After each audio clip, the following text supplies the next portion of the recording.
isn't starting in your brain. It's starting 1 inch below it, at a vertebra so small, so overlooked, that most neurologists never image it. Ancient Greek physicians called it the Atlas, named for the Titan who held the world on his shoulders, because this bone holds yours, and when it shifts, even by a single millimeter, it doesn't just cause pain. It rewires how your entire nervous system functions. Tonight, one gentle technique may begin to change that. A migraine isn't a headache that got out of control. It's not a stress response. It's not a hydration problem, a hormonal fluctuation, or a character flaw. The conventional story goes, blood vessels dilate, nerves fire, something triggers, and then you suffer. But that story starts in the middle. It skips the structural reason those vessels dilate in the first place. For hundreds of thousands of years, human beings moved constantly. We climbed, crouched, carried loads on our heads, slept on uneven ground. Our cervical spine, the 7 bones of the neck, cycled through its full range of motion dozens of times each day. Compression and decompression, load and release. The Atlas, sitting right at the skull's base, was designed to float freely within that movement. But now we sit. We lean forward 8 hours a day into screens. We sleep with pillows that push the head forward. We carry tension in our jaw, our shoulders, our upper trapezius. The Atlas doesn't float anymore. It creeps. It shifts anteriorly, forward, and it stays there. And when the Atlas shifts, 3 things happen simultaneously. The vertebral arteries that pass directly through its lateral processes get compressed. Blood flow to the brainstem is altered, and the suboccipital nerve bundle, a dense knot of sensory fibers sitting right beneath the skull, gets chronically irritated. That irritation doesn't stay local. It travels up through the occipital nerve, into the trigeminal pathways, behind the eye, through the temple, into the forehead. What modern neurology calls a migraine cascade, traditional Japanese shiatsu practitioners, working 200 years ago, called tenko no midare, or chaos at the heavenly pivot. The heavenly pivot was their term for the Atlas. Same anatomy, same cascade, different language. The Atlas isn't a passive structure. It's the most mobile vertebra in your spine, capable of 45 degrees of rotation in each direction. It has no disc. Nothing cushions it except precise muscular tension and ligamentous balance.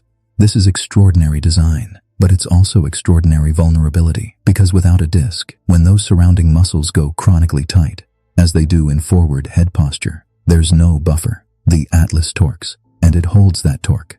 Here's what happens inside your body when this occurs. The suboccipital muscles, 4 small muscles connecting the Atlas to the skull, go into protective spasm. They compress the greater occipital nerve, which feeds sensation to the back of the scalp. Simultaneously, they restrict drainage of the occipital venous plexus, a web of veins running between the skull and the C1 vertebra.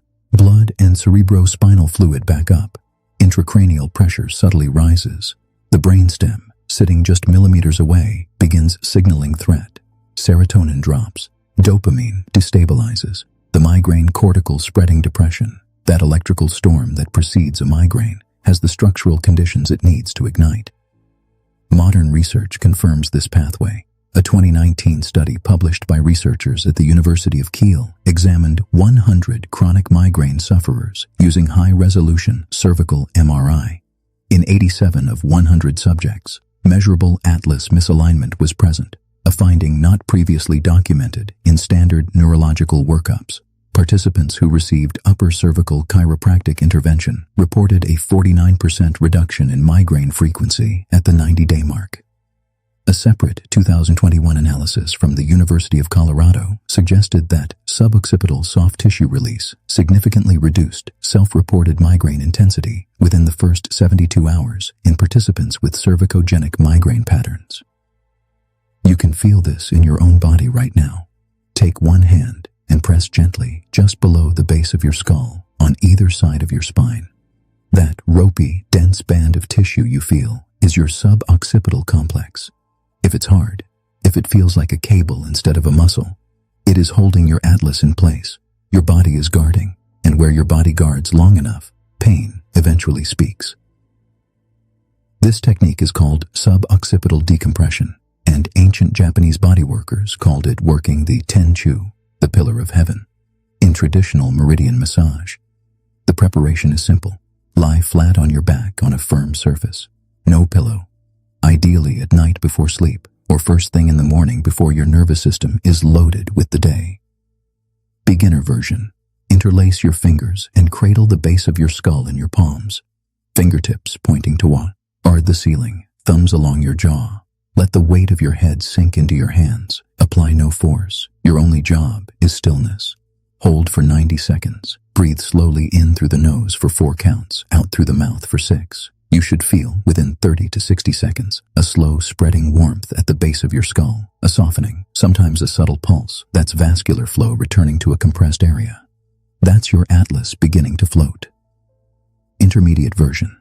After the 90-second hold, very slowly nod your head, chin toward chest, just 5 degrees. Hold 3 seconds. Return. Repeat 8 times. This actively lengthens the suboccipital muscles without forcing the joint. The motion is micro, smaller than you think necessary. If it feels like nothing, you're doing it correctly.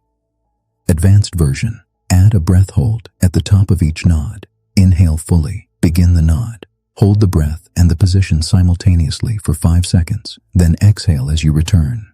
This engages the intra-abdominal pressure mechanism, which influences cerebrospinal fluid dynamics, essentially creating a gentle hydraulic pump for the upper cervical region. When you can complete 10 rounds of this without any tension in your jaw or your shoulders, you've begun to restore what the ancient practitioners called structural intelligence in the upper spine. For beginners, begin nightly for 7 days. Maintenance, 3 times per week. If you have a known cervical instability, disc herniation, or have recently experienced any neck trauma, please consult your physician before beginning.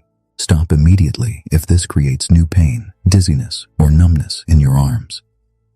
In your first session, you may notice your head feels slightly lighter. After 3 days, the band of tension at your skull's base may begin to feel different, less like stone, more like muscle. After 7 days, many people report their migraine warning signs.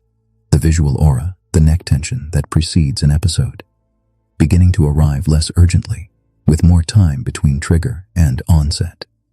After 30 days, what you're working toward isn't just pain relief. It's structural normalization, the kind that doesn't require another pill. This isn't migraine management.